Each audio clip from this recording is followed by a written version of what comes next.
Olá, que bom te ver aqui. Bem-vindo em mais esse Café com Dalton. E seguindo a minha promessa num dos vídeos anteriores, em um deles eu falei de uma vivência que eu tive com Valdo Vieira, aí lá no Instituto de Projeciologia e Conscienciologia, tanto no Rio de Janeiro como em Foz do Iguaçu. Então eu contei umas curiosidades muito interessantes sobre o meu Dharma, como é que eu descobri o Dharma, tudo lá no Instituto, né? Umas coisas interessantes, engraçadas, curiosas, e que eu coloquei essas coisas no meu livro Dharma e Suas Leis, que tem a ver com Dharma, tem a ver com propósito, com missão de vida. Então eu escrevi, contei as minhas histórias e pus no livro. Então hoje eu estou vindo aqui para contar mais uma outra história que eu registrei no livro também.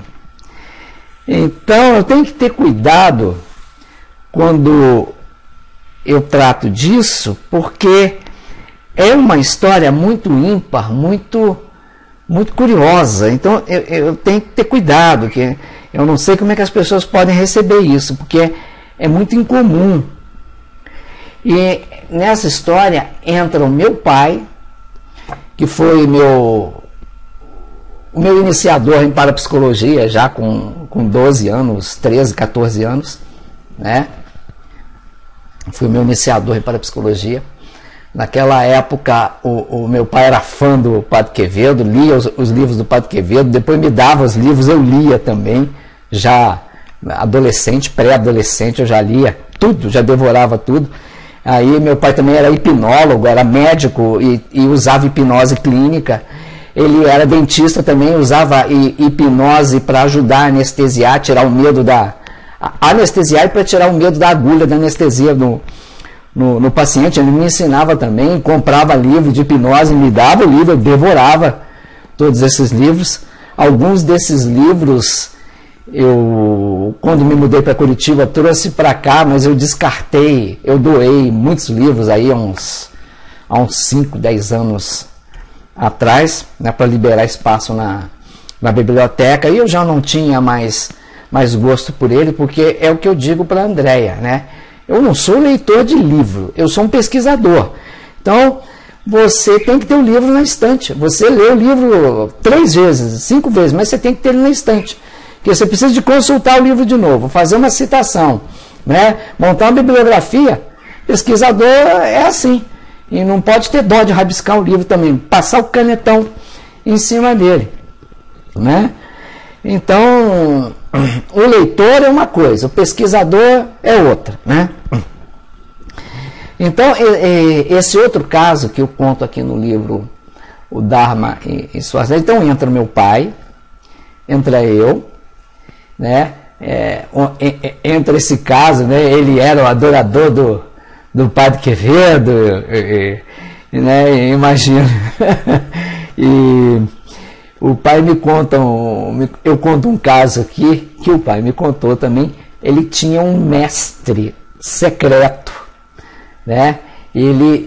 O mestre descobriu ele, vamos dizer assim, não é bem assim, mas para o público leigo me entender, descobriu por telepatia, descobriu mentalmente. Era um amigo, um parceiro de grupo evolutivo dele das vidas passadas. Esse mestre foi o falecido alemão Mesmer, Franz Anton Mesmer, que descobriu, né, o passe, né, a transmissão energética, foi o primeiro a falar nisso na história do planeta Terra.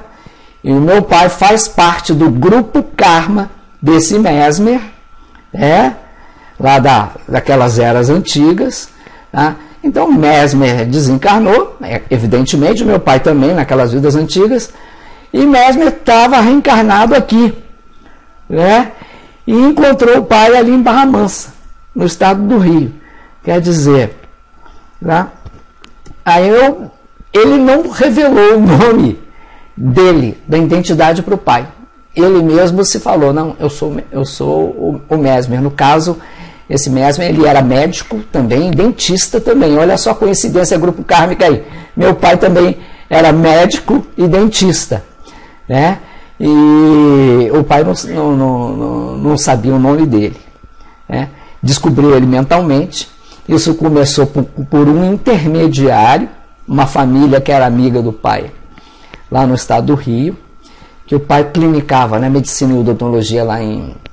Eu não quero nem falar a cidade, ali na região do estado do Rio.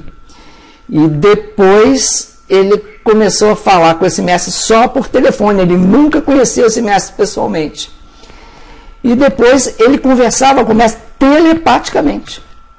E ele dizia, ó, eles me passam provas parapsíquicas para eu ir me graduando. Então eles me davam um problema, eu tinha que resolver o problema parapsiquicamente, e eles iam me dizer depois se eu era aprovado ou reprovado no teste. Tá? Isso meu pai já me falava na pré-adolescência, com 17 anos, é uma coisa muito antiga. E eu escrevo alguma coisa disso aqui no livro também. Então, tem uns casos que são extraordinários que eu revelei aqui, de efeitos de macro-PK, né? Então, por exemplo, uma vez o pai estava, ele tinha um consultório, a minha família, meus pais moravam em Juiz de Fora, Minas Gerais, tá? Mas meu pai trabalhava a semana inteira em outra no estado do Rio, numa cidade do estado do Rio. Ele viajava segunda de manhã, voltava sexta à noite, ok?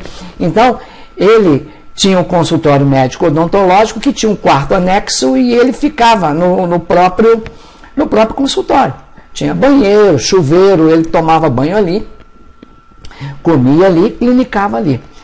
Então, uma vez ele estava lá, quer dizer, ele ficava sozinho o tempo inteiro. Quando está atendendo, está atendendo. Quando não está, está sozinho. E ele estava doente. O pai estava doente. Olha as histórias que o pai me contava. Você não vai acreditar, né? Só quem conhece de energia, de parapsiquismo avançado mesmo vai entender e vai aceitar o que eu estou falando.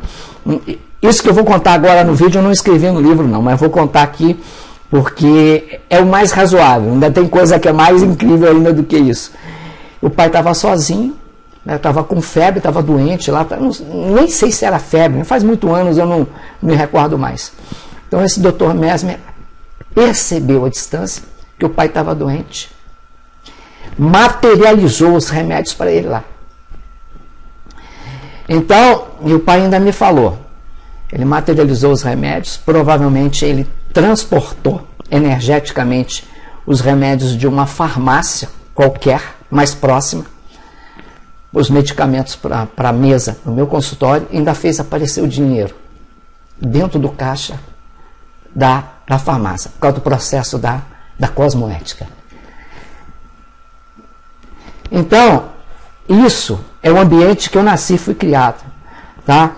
Então, as questões paranormais, psicapa, psigama, né? Eu fui cercado disso.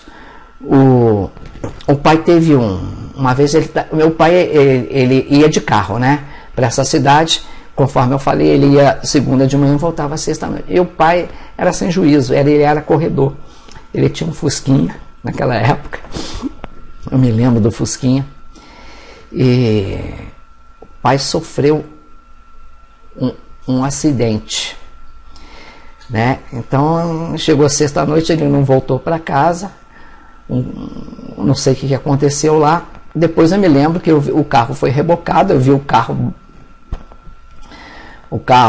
sendo resgatado, voltando para a garagem, e o pai com o tronco, o tórax todo engessado. Aí depois o pai contou para mim, ó, era para eu ter morrido.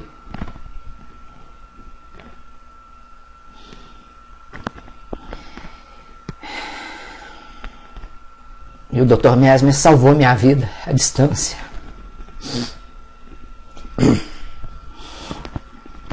Era para eu ter morrido e o Dr. Mesmer salvou minha vida à distância. Ele levantou o carro levantou o carro e depois que o carro rodopiou, saiu da pista, que já estava batido, estava no local perigoso, poderia sofrer uma segunda colisão, uma terceira colisão à noite. Então esse Dr. Mesmer levitou o carro e estacionou o carro, pousou o carro na pista oposta, no acostamento seguro do outro lado. Imagina, né, uma coisa dessa, né? Uma coisa dessa é quase o nível de um fenômeno que foi contado por Yogananda num livro Autobiografia de um Yogi. Tá? Então eu conto alguma coisa dessa que está aqui no livro O Dharma e Suas Leis. Né? Então, gente, quando eu escrevo sobre parapsicologia, paranormalidade, parapsiquismo, sobre energia, eu sou um prático. Eu sei do que eu estou falando. Isso não foi um estudo, foi uma vivência. E não foi num curso de final de semana, nem num curso de um ano. Até porque eu fiz o curso formal de pós-graduação de parapsicologia também aqui na faculdade de Curitiba. Mas quando eu tinha 20 anos, isso nem existia. Eu já falava para os meus colegas, o meu sonho é fazer um curso de parapsicologia. E eu realizei o sonho. Eu fiz um ano de pós-graduação formal de estudos da consciência com ênfase em parapsicologia aqui na Faculdade Espírita, nas FIES de Curitiba. Então, essa é mais uma historinha fantástica que eu venho contar da minha vida, que eu pus no livro O Dharma e Suas Leis. E quero só recordar que quando eu lancei o livro O Karma e Suas Leis em 2004, já na introdução do livro, como era minha primeira obra e eu era absolutamente desconhecido, eu contei também uma historinha sobre os processos paranormais, só que eu tive que pegar leve, eu não poderia contar umas coisas tão drásticas, tão incríveis como estou contando hoje aqui para vocês, sobre as minhas vivências. Então eu fui soltando devagarinho, isso eu venho guardando durante toda a minha vida, muitos anos, e só agora eu achei campo, oportunidade, eu achei que as pessoas poderiam saber dessas histórias incríveis, né? Então, hoje nesse Café com Dalton, que eu considero especialíssimo, eu fico por aqui, te agradeço a presença e deixo o meu abraço. Fica com Deus, muito obrigado.